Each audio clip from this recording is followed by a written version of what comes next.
we are here to say to all those serving in the Army and the Marines and the Air Force and the Navy that you have the absolute right to refuse to take part in these criminal wars, and that's a right that all of you should exercise. You have no reason to go put your life on the line and kill and die for profit. We've been to Iraq, we've been to Afghanistan, and we know what these wars are really about. And we joined the military for many reasons. Because we need a college education, because we need a job, because we need health care.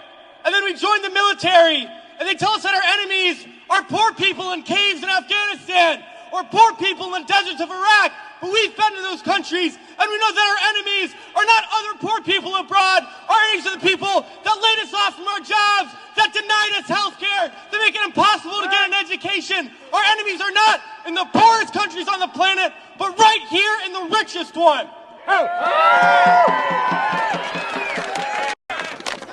Now these wars, the occupations of Iraq and Afghanistan alone are costing over $700 million every single day. This is a crime every single day, while so many of us are hurting. Well, I think all of us here and the vast majority of people in this country would agree that we can spend $700 million a day better than bombing people that we have no reason to bomb. We can spend $700 million a day rebuilding those countries we've destroyed. We can spend $700 million a day caring for the veterans when they get home, and then we can spend $700 million a day giving every single person health care, a college education, a job, and a livelihood, and a home. That's what we need to be spending our money on. But this government is not going to do that. They're not going to use the money in that way. They're not going to end the wars. And they're not going to do it because it's not our government. It's their government.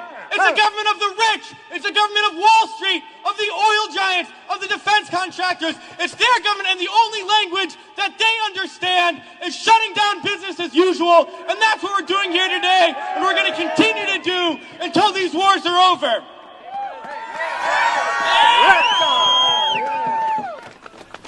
Well, it's crystal clear now that these wars are going to continue and expand and go into other countries. That is the trend. That is what we know, that there is perpetual war, and it's only going to stop if the people stand up and stop it. And that's what we're going to do, sisters and brothers.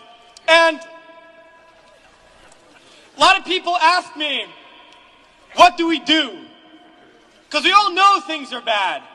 We all see the atrocities on TV. We read about it. We experience it. People always ask, what do I do? Because we always want to know what to do. Do we vote? Do we support a politician?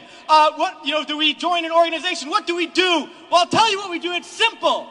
We fight.